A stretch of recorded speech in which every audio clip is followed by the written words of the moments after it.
At 2:30 p.m. local time over the South China Sea, an American helicopter was doing something that made Beijing very nervous. Cutting low across the waves, the MH-60R Romeo wasn't just patrolling, it was hunting. Its sensors were locked on a Chinese Type 039 diesel submarine that had been submerged for nearly 48 hours. Like a man holding his breath too long, the sub needed to surface soon, and when it did, America would be watching. Beijing's response came fast. 28 minutes earlier, from a base near Xiamen, a Chinese Z-10 attack helicopter had scrambled with orders that boiled down to one task: scare off the Americans. On paper, the Z-10 was China's frontline predator, armed and angular, a symbol of intimidation. In reality, it was closing in on a US Navy workhorse built for far more than show. The Romeo is the Swiss Army knife of military helicopters, anti-submarine hunter, surface surveillance platform, and electronic warfare node in one. Its three-man crew, calm and clinical, knew they weren't just shadowing a submarine. They were about to test Beijing's pride in the air. The Z-10 pilot, confident he could bluff the Americans, didn't know he was stepping into a 72-minute trap that would end in humiliation, and a revelation Beijing never wanted revealed. Foreign military aircraft, you are approaching Chinese territorial waters. Alter course immediately. The radio crackled with forced authority as the Z-10 slashed across the Romeo's nose, barely 500 meters ahead. The problem? Both helicopters were 50 nautical miles from the nearest Chinese island, deep in international airspace where the US Navy had every legal right to operate. The three-person American crew, 2 pilots and 1 sensor operator, didn't even twitch. They knew something the Chinese pilot didn't. For the next 72 minutes, Beijing was about to hand the US Navy a treasure trove of intelligence while thinking it was the one in control. See, the Romeo wasn't just sightseeing. Those odd bulges along its fuselage weren't cosmetic. They were ALQ-210 electronic support measure pods. Think of them as digital vacuum cleaners, sucking up every emission the Z-10 produced. Radar frequencies, communication protocols, even the subtle harmonics of its engines. Each second of bluster was another data set carefully cataloged. And the Z-10? It looked fierce from a distance, but appearances deceive. Born from leftover Russian design assistants in the 1990s, it was essentially an underpowered imitation, an Apache from Wish. Its angular panels gave it menace, the way a Toyota Camry looks sporty with a cheap body kit. While the Chinese pilot thought he was intimidating America, he was really providing a live intelligence seminar, free of charge. Beijing's pilot fired 2 flares around the Romeo, bright streaks of magnesium arcing against the South China Sea sky. It wasn't an attack, it was theater, the aviation equivalent of a chihuahua barking at a pit bull. The American crew didn't flinch. Instead, they dipped their sonar straight down into the water, locking once more on the Chinese submarine beneath them. The message was unmistakable. We still see your friend down there. For the submarine crew, that realization was devastating. Believing the flares had bought them a reprieve, they suddenly panicked. In a desperate attempt to escape, the Type 039 crash dived. The emergency maneuver ripped bubbles into cavitation trails, metal groaned, and bulkheads popped under pressure changes. Across the entire carrier strike group, sensors lit up with the noise. In submarine warfare, silence is survival. Noise is death.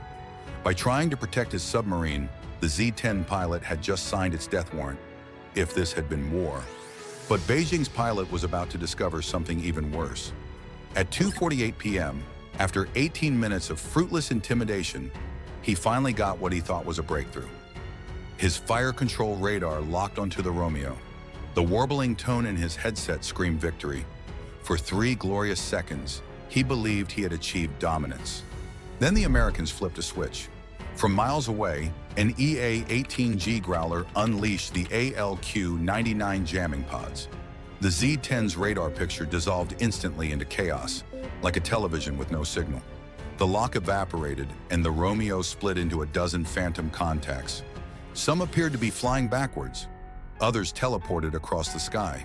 One ghost image showed up inside his own cockpit. This wasn't combat, it was humiliation. When 1990s Russian hand-me-down avionics meet modern American electronic warfare, the outcome is never a contest. It's a lesson.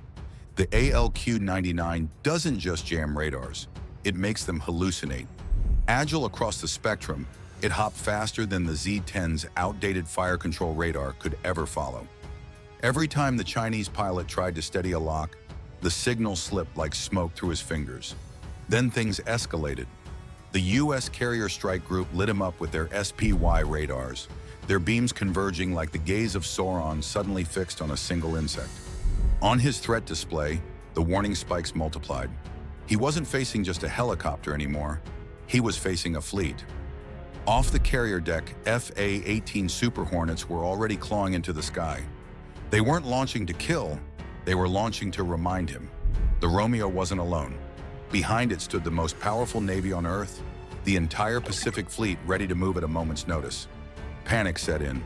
The Z-10 pilots cycled through every trick in the manual, switching frequencies, boosting power, even the desperate toggle of radar off and on again. Nothing worked. The Romeo's electronic warfare suite didn't fight on a single band, it fought on all of them simultaneously, creating what specialists call full-spectrum dominance. The Chinese have a shorter term for it. Oh no. Inside the American cockpit, the atmosphere was almost casual. Calm voices, steady hands. The crew knew they held every advantage. One pilot might as well have been discussing lunch options, while the sensor operator angled the dipping sonar again, pointing straight at the submarine below. The signal was unmistakable. Despite all the noise, all the flares, all the radar gymnastics, the sub was still being tracked. And with every desperate maneuver, the Chinese pilot only made things worse.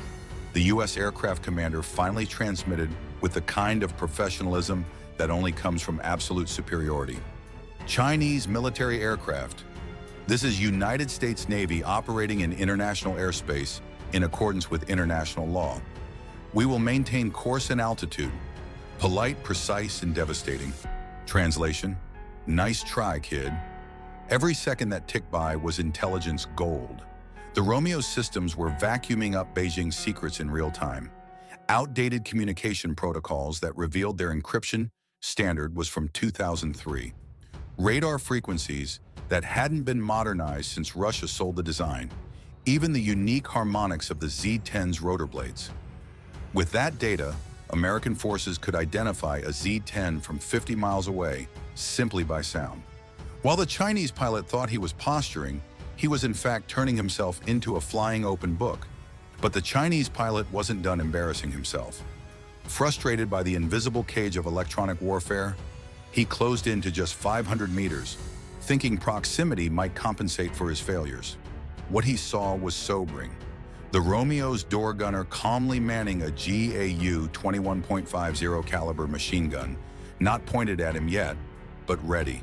A quiet reminder: push further, and you won't like the answer. Instead of backing off, the Z-10 lunged. Left, right, nose up, nose down, jerky thumping maneuvers meant to force the Romeo into a defensive posture. Each violent motion bled speed, strained his airframe, and pushed the helicopter toward its G limit. The Romeo, built on the battle-tested Black Hawk frame, absorbed the turbulence without complaint. The result was almost comical. The Chinese pilot exhausted himself, his machine groaning under stress, while the American crew remained calm, collected, and utterly unimpressed. Beijing had hoped to intimidate, but all it achieved was fatigue and further humiliation. Meanwhile, the sensor warfare was completely one-sided. The Romeo's AAR-47 missile warning system was dissecting every move the Z-10 made. Maximum turn rate, climb performance, reaction time. Numbers flowed onto American screens. 20 degrees per second in a hard turn, 12 meters per second in a climb. These weren't just statistics, they were blueprints for future intercepts the data engineers would use to program missiles that could swat a Z-10 out of the sky with clinical precision. The FLIR camera painted the picture in infrared. Exhaust ports glowing at 450 degrees Celsius, the transmission housing at 180 degrees Celsius, thermal weak points cataloged frame by frame in high definition. To the American crew, the Z-10 wasn't a threat, it was a laboratory specimen. The Chinese pilot was literally providing a tutorial on how to destroy his own helicopter. And if he thought his weapons could tip the balance, he was in for another shock. The Z-10's 23mm cannon, useful against trucks or bunkers, had an effective range of 2,500 meters at best, and against a maneuvering helicopter, it was closer to blind luck than accuracy. The Romeo's GAW-21, by contrast, reached nearly 2,000 meters with armor-piercing incendiary rounds designed to shred through cockpits like tissue paper. By now, the Z-10's warning panel glowed red with alarms, lit up like a Christmas tree, a machine screaming at its own pilot that the fight was already lost. The control inputs were getting mushy. His helicopter felt like it was flying itself apart, but retreat meant court-martial, so the Chinese pilot silenced the alarms and pushed harder. He tried to claw back some dignity, cycling his fire control radar again and again. 14 separate attempts, each one a digital gift to American specialists. The Romeo systems logged every frequency hop, every pulse pattern, every desperate bid to burn through the jamming. It was like watching someone type in the wrong password over and over while you wrote down the sequence. Then came his last throw of the dice, laser designation from his electro-optical sight. The Romeo not only detected it, but identified the exact model and software version. With a single twitch of the trigger, the Z-10 had compromised not just itself, but every other Chinese platform using the same suite. One helicopter encounter had just exposed an entire generation of Chinese weapons to American countermeasures. The stress was becoming visible now. Both engines screamed at 105% continuous power, creating an infrared bloom 40% brighter than normal. The Romeo's FLIR captured every frame of the thermal overload, material that would guide future missile seekers straight to their mark. Meanwhile, American signals intelligence vacuumed up the pilot's frantic chatter with ground control. The frequency hopping pattern was so predictable, it might as well have been scripted. Analysts would soon be able to jam Chinese communications theater-wide. Inside the Z-10, hydraulics sagged, transmission temperatures spiked into the red. Control servos lagged under heat stress. Each command on the stick felt sluggish, delayed. The helicopter wasn't just losing, it was literally defeating itself through overexertion, disintegrating piece by piece under the weight of its pilot's desperation.